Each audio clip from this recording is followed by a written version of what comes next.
नमस्कार, मी दीपक पळसुले. दुपारचा 1 वाजतोय. दुपारच्या बातम्यांमध्ये आपल्या सगळ्यांचं स्वागत. बुलेटिनच्या सुरुवातीला या घडीची एक महत्त्वाची बातमी. वंदे मातरम संदर्भातील काँग्रेस कार्यकारिणी समितीच्या ठरावावरून राजकीय वातावरण हे चांगलंच तापलंय. केंद्रीय गृहमंत्री अमित शहा यांनी काँग्रेसवर जोरदार हल्ला केला. काँग्रेसचा हा निर्णय राष्ट्रविरोधी आणि लांगुल चालनाच्या राजकारणाचं उदाहरण असल्याचं अमित शहा म्हणाले. 1937 मध्ये काँग्रेसनं राष्ट्रगीताचे तुकडे करून मुस्लिमांना खुश करण्याचा प्रयत्न केला होता. यातूनच देशाच्या फाळणीचा पाया घातला गेला.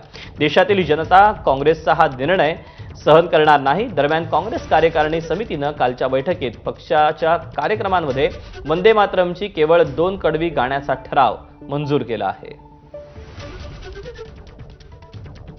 कांग्रेस का ये निर्णय केवल और केवल इनकी घोर तुष्टीकरण की नीति की पुष्टि करता है।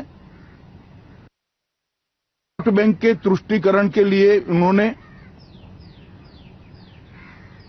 स्वर्गीय बंकिम बाबू के इस अमर कृति का न केवल अपमान किया है, वो लाखों शहीदों का भी अपमान किया है, जो वंदे मातरम का नारा लगाते लगाते देश की आजादी के लिए फांसी पर चढ़ गए।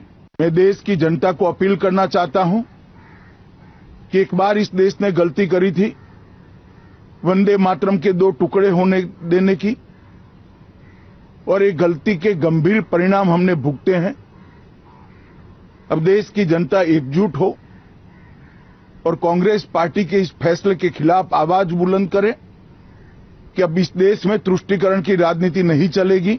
1937 में जो फैसला कांग्रेस ने किया था, जिसको नरेंद्र मोदी जी ने सुधारा है, उसके सामने का कोई विरोध इस देश की जनता नहीं सहन करेगी।